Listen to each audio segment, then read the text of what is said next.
There are people who walk through life collecting others like trophies, not because they love them, not because they see them, but because something in them needs to feel full, and they have forgotten how to fill themselves. And then there are those who notice this, who feel the subtle shift in energy when someone enters the room with hidden intentions, who sense the difference between a smile that gives and a smile that takes. This is not paranoia, this is awareness. Thomas Merton understood this deeply. A man who spent years in silence observing the movements of his own mind and the patterns of human behavior came to recognize something that most people spend their entire lives trying to avoid, that not everyone who approaches you is meant to stay. That some connections, no matter how compelling they feel, are not invitations to grow. They are invitations to disappear. Today we're going to explore something uncomfortable. We're going to look at the kinds of people that Merton, through his contemplative wisdom, warned us to approach with great caution.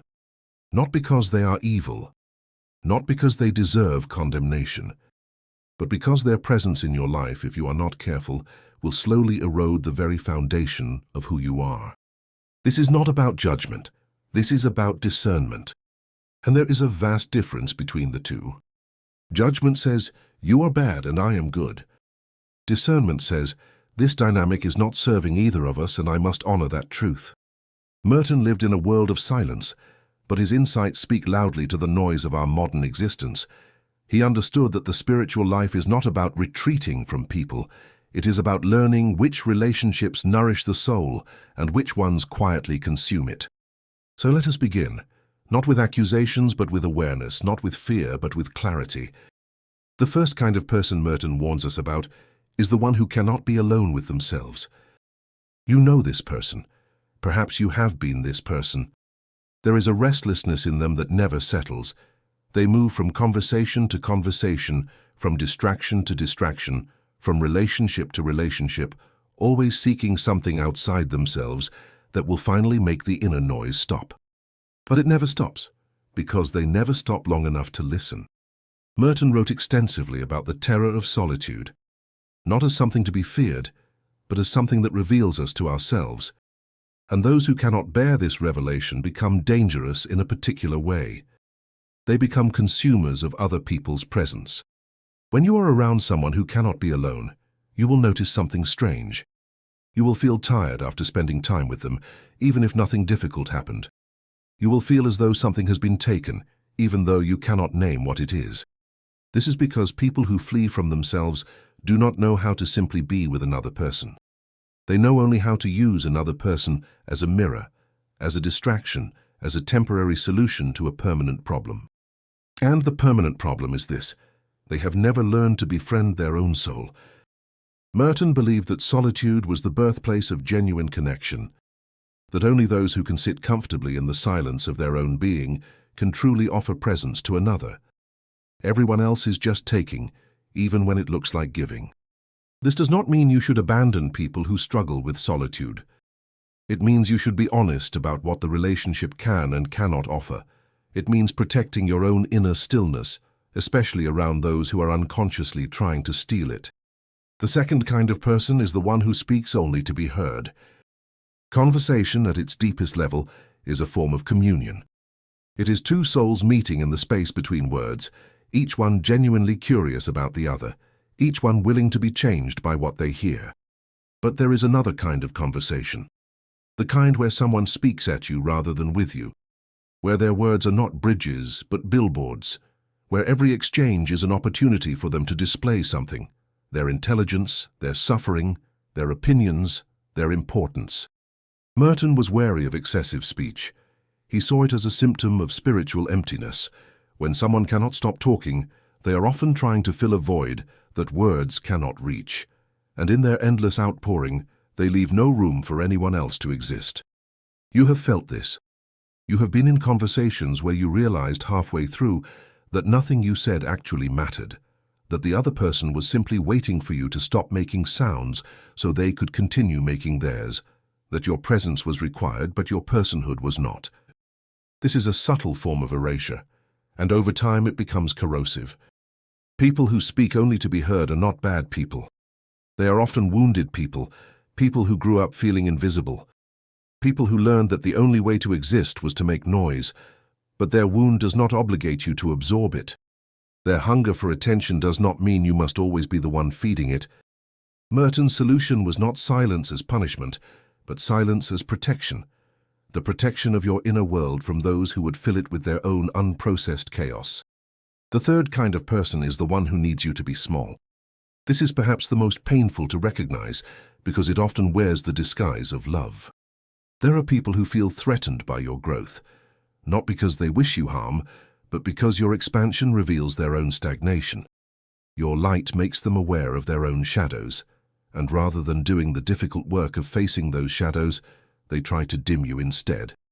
Merton understood that genuine love always encourages growth, that any relationship which requires you to shrink, to hide, to minimize your gifts is not a relationship.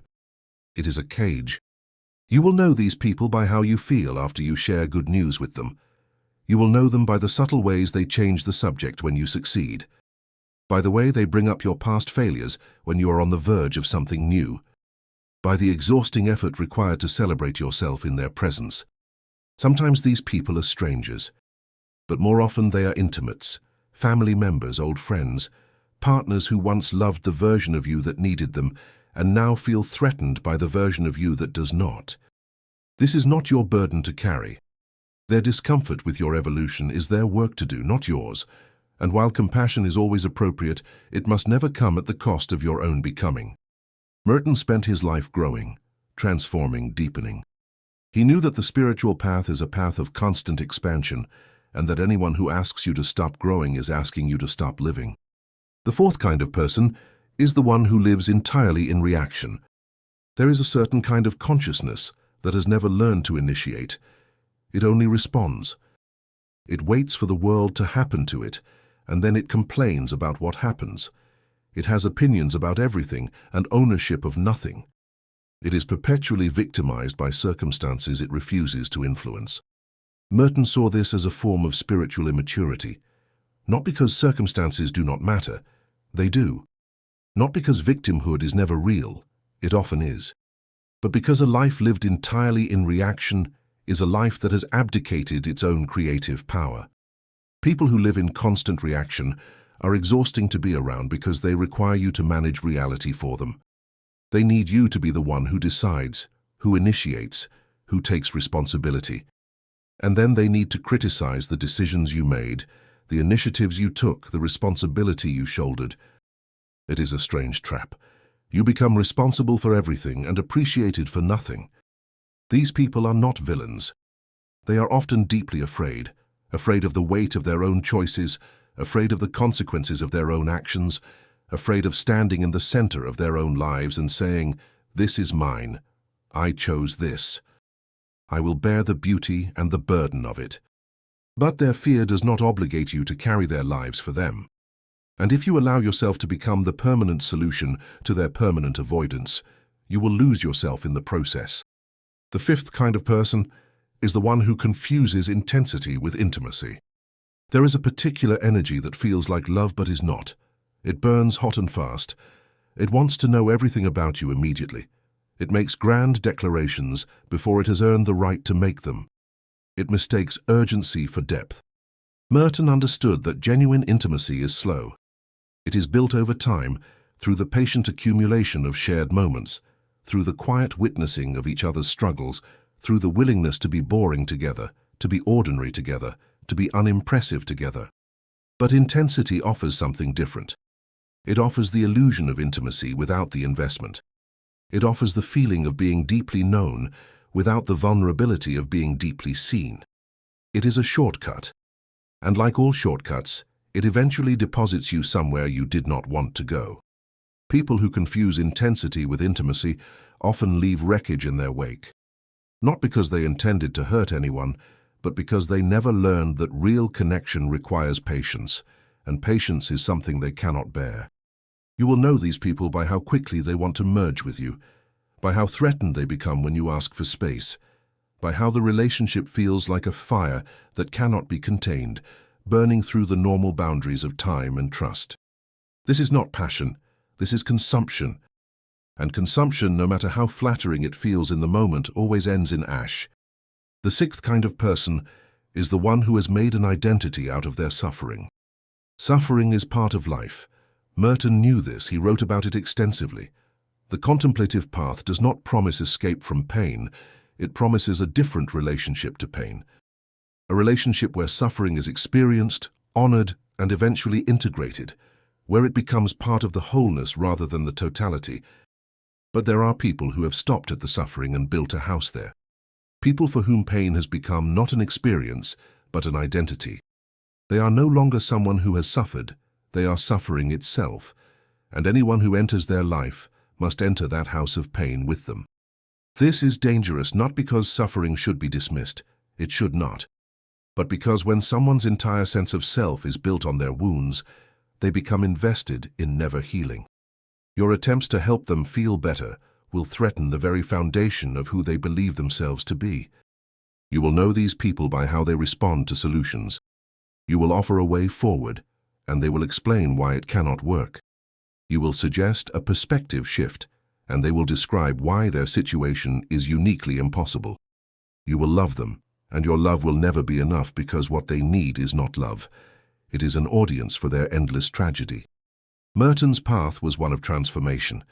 He believed that every wound carried wisdom, that every darkness concealed a hidden light.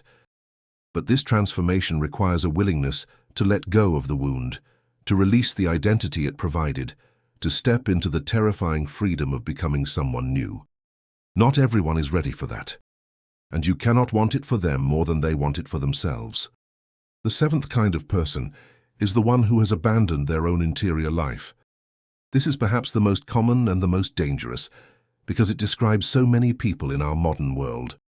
Merton spent his life cultivating what he called the inner landscape, the vast territory of thought, feeling, intuition, and spirit that exists beneath the surface of daily activity.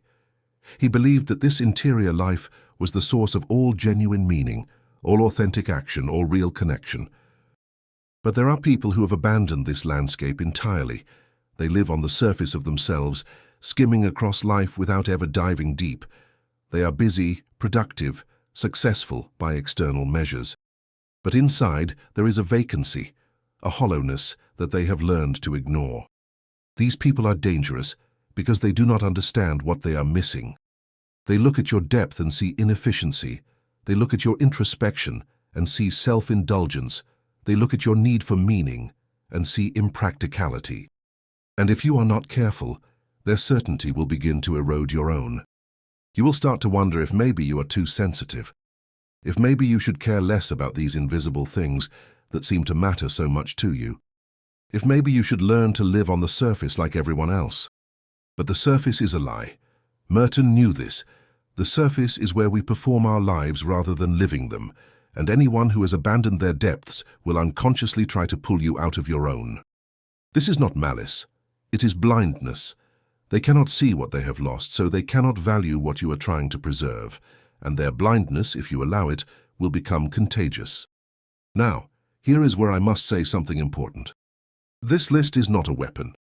It is not meant to be used to categorize and dismiss people. It is not permission to cut everyone out of your life who displays any of these tendencies.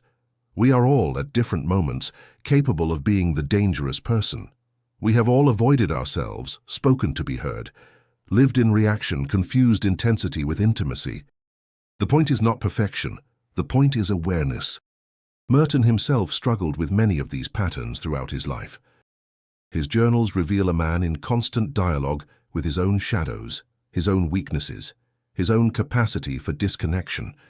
He did not write from the position of someone who had transcended these dangers. He wrote from the position of someone who was learning to recognize them. And that is all any of us can do. The value of this awareness is not that it allows you to judge others.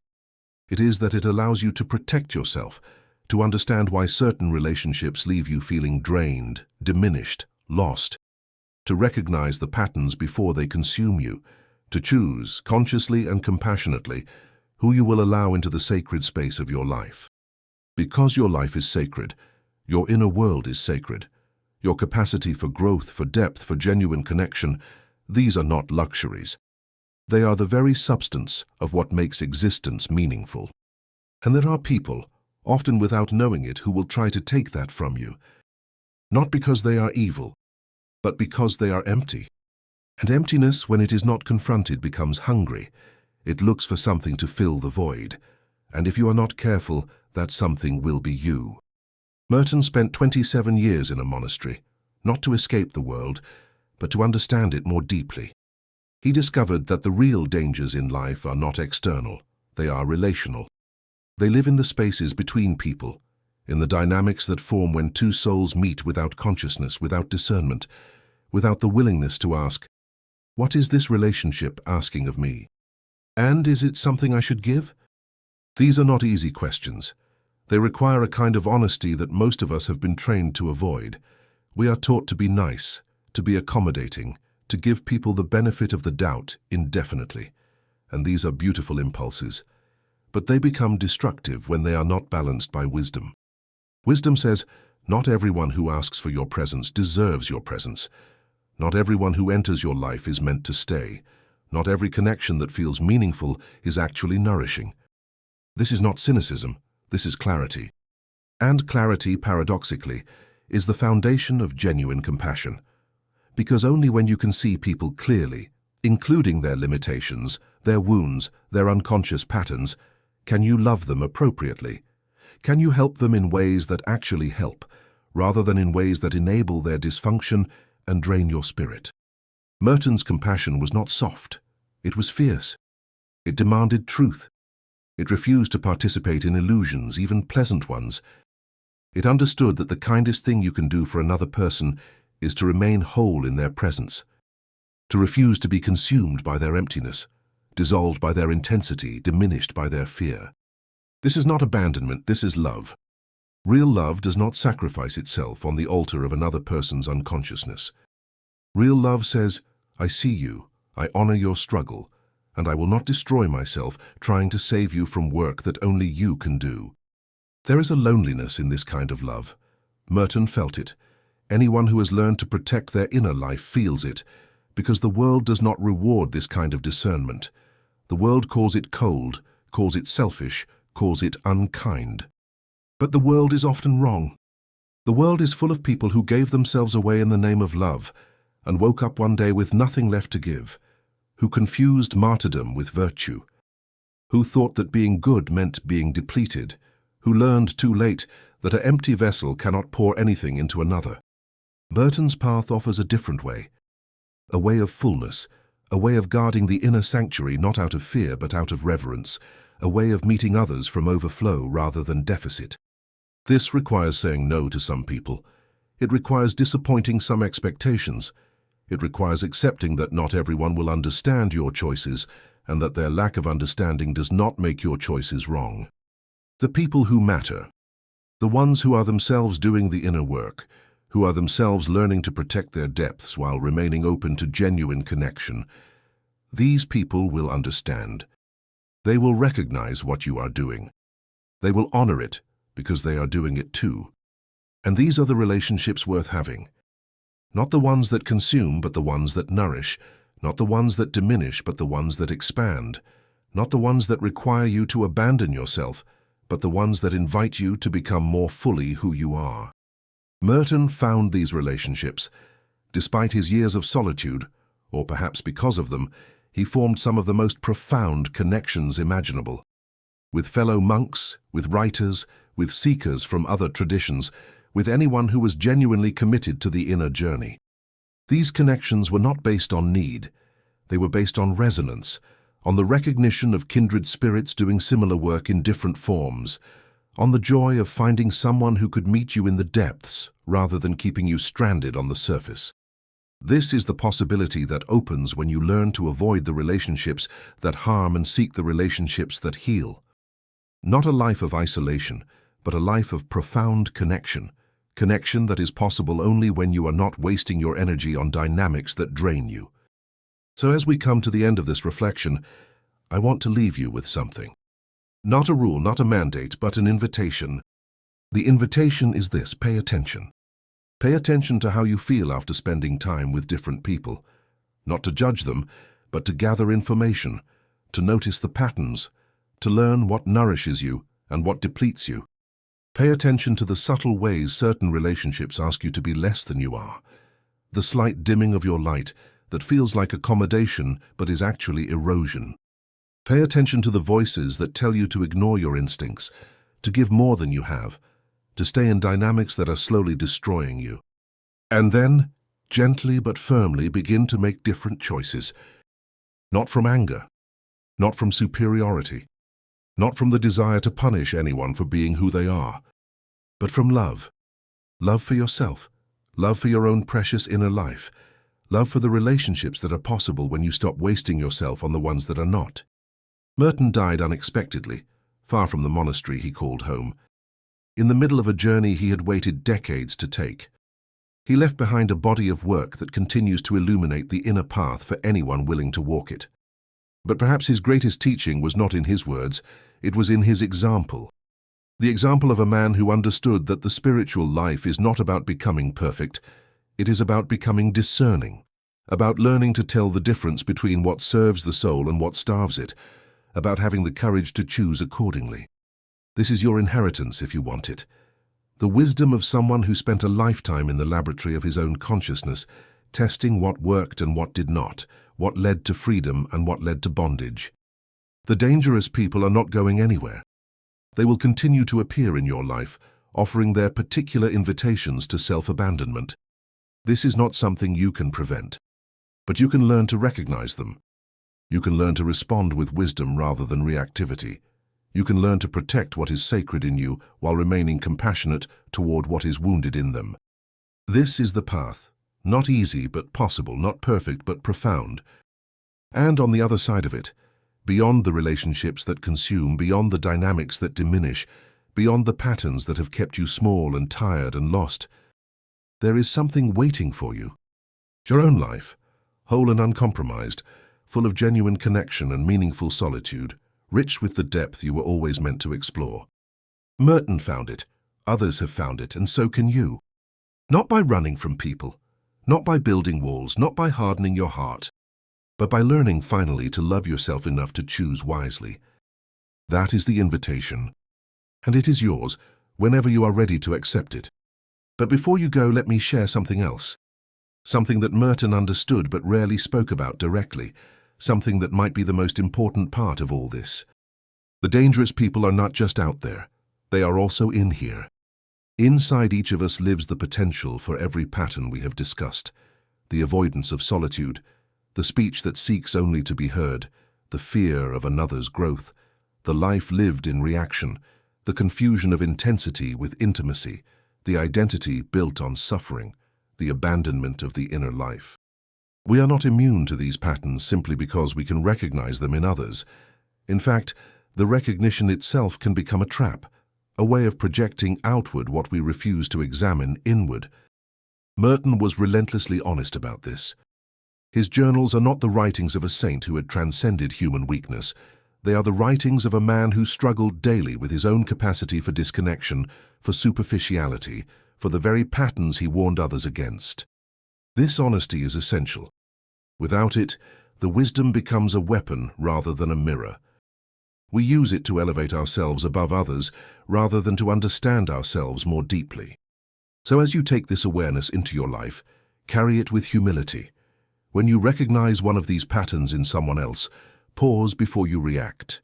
Ask yourself, where does this pattern live in me? When have I been the one who could not bear solitude? When have I spoken only to fill silence rather than to connect? When have I felt threatened by someone else's light? This is not about guilt. It is about integration, about understanding that the human condition is vast and complex, and that we contain multitudes, including the very things we find most troubling in others. Merton's path was not about becoming someone who had no flaws. It was about becoming someone who could hold their flaws with awareness, with compassion, with the willingness to keep growing even when growth was painful. This is what he meant by contemplation. Not an escape from the messiness of being human, but a deeper engagement with it. A willingness to see clearly. Not just the world outside, but the world within. And here is the beautiful paradox. When you can see your own capacity for these patterns, you become less dangerous to others. When you know your own hunger, You are less likely to unconsciously consume those around you. When you recognize your own fear of growth, you become less likely to dim someone else's light without knowing why. Self-knowledge protects others as much as it protects you.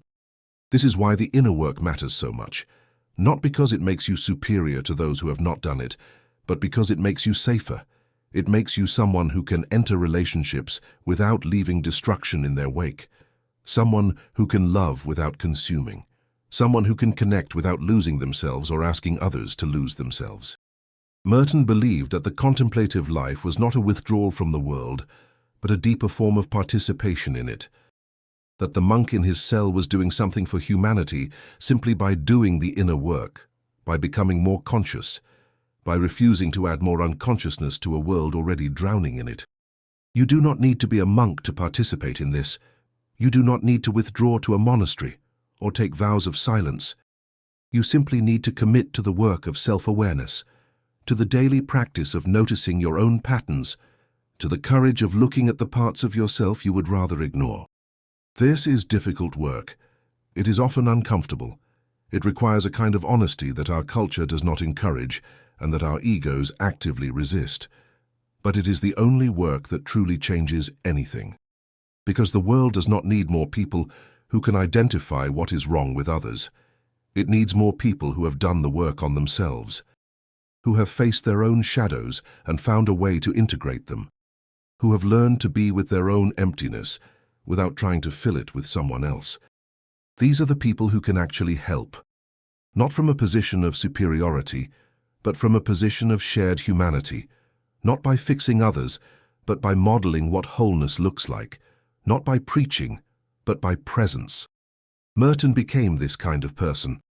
Not perfectly, he would be the first to admit his imperfections, but genuinely.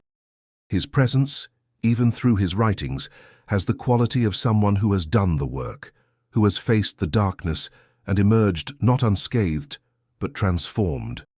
This transformation is available to all of us, not as a final destination, but as a direction, a way of moving through life that keeps deepening, keeps refining, keeps becoming more conscious, even as it remains humbly aware of how much more there is to learn.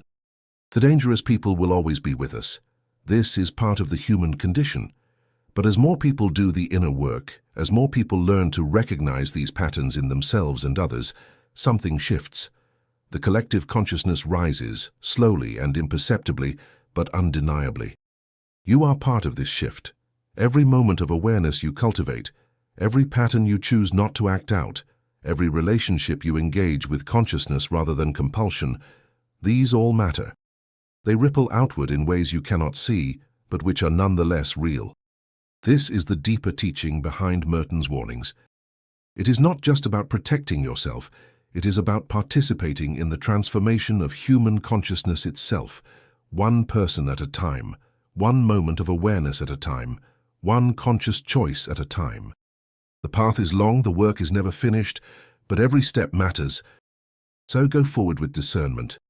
Protect your inner life, choose your relationships with wisdom, and above all, keep doing the work on yourself. Keep looking inward, keep growing, keep becoming more conscious, more whole, more truly yourself. This is what Merton would want for you. Not a life of fear or isolation, but a life of depth and genuine connection. Not a heart hardened against others, but a heart wise enough to know which connections serve life and which ones drain it. The dangerous people are not your enemies. They are your teachers, showing you what happens when the inner work is neglected. They are mirrors, reflecting back the patterns that live dormant within you. They are invitations to deepen your own commitment to consciousness. Meet them with compassion, protect yourself with wisdom, and never stop doing the work that makes you someone who can truly help rather than harm. This is the path, and it begins, as all paths do, with a single step, a single moment of awareness, a single choice to see clearly. That moment is now. And you are ready.